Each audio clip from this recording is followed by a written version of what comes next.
Well, Gemini, I have a very important message for you this month, February 2022. I'm Dadhichi from astrology.com.au. Welcome if you're new to the channel. This is my brief, almost breakneck sprint forecast that I do every month. I don't like to labour the point. I just want to get straight to the important facets of those transits which are going to impact you, and then you can get on with your day.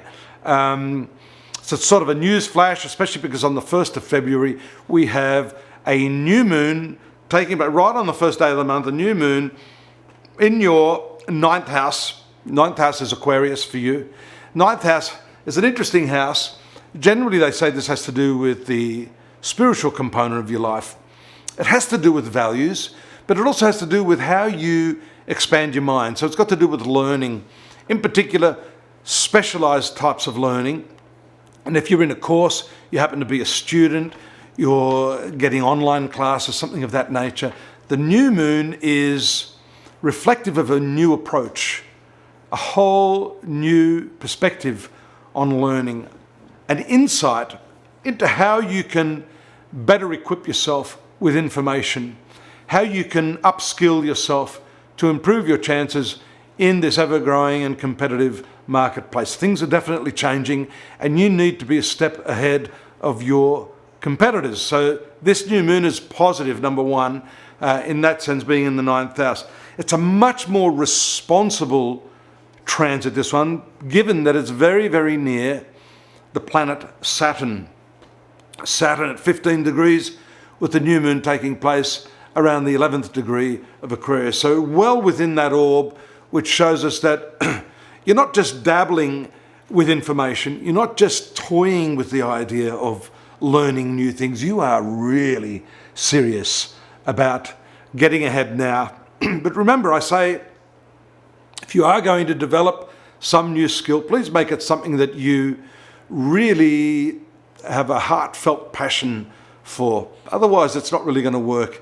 Even if you make a bomb financially, you're never going to have that inner satisfaction. So this is a matter of weighing up the skill sets with what it is you're passionate about, and they are the two wings of the bird that are going to really take you far.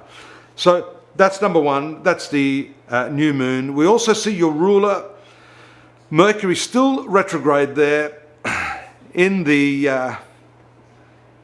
8th house of your horoscope. This is your shared resources, your finances, sexuality, psychological arena, and it is a spiritual house in some sense, but more from the perspective of undoing all of those psychological knots that are holding you back.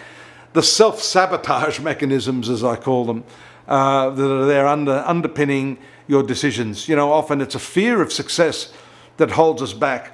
Mercury's retrograde. It does currently sit very, very near Pluto. And being in your 8th house, you've got what we call a double 8th house energy there, because the 8th house is transformative by nature.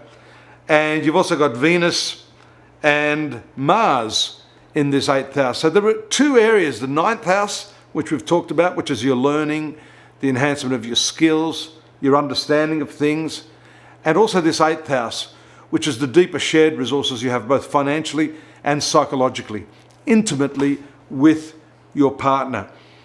And here we see that the energy of Venus in this 8th house brings its 5th house energy there, because it rules your 5th house of love affairs, creativity. So your achievements now are really going to rest on how deeply you can, get underneath a topic. This is also a bit of a carry-on, an extension of what I was talking about earlier. You can't just get the superficial stuff in terms of what it is you're trying to understand. You've got to get underneath. You've got to get to the root, the heart of the problems. And this may relate more to your relationships than anything else. So I want you to be aware of that. There's a deep passion there.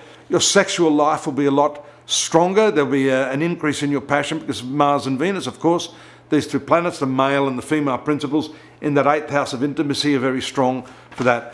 Mercury moves back into a square aspect on the 25th of February.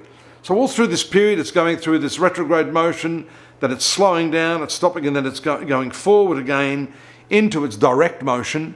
So moments of deliberation are common under the retrograde planets, especially if they're ruling planets.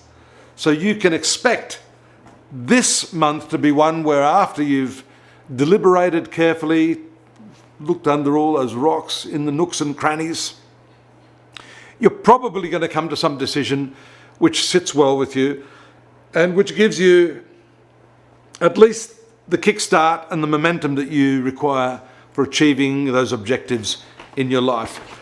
I left out a couple of transits there. There's one there which is Venus, well, the Venus conjunct Mars we've talked about. That Mercury energy actually starts around the 15th when it moves back into Aquarius, all the way up to that square aspect on the 25th to Uranus, making you innovative, making you unpredictable, and also landing you in situations that are least expected. So you need to keep your wits about you towards the end of the month. Sun moves to Pisces on the 19th. Pisces is, of course, your 10th house, so that's excellent. It's coming off the back of some of those other transits, giving you confidence. 10th house Sun gives it directional strength in the south of the chart, so you're able to make some headway in your work, go for those promotions, knock on the boss's door and demand that extra pay rise.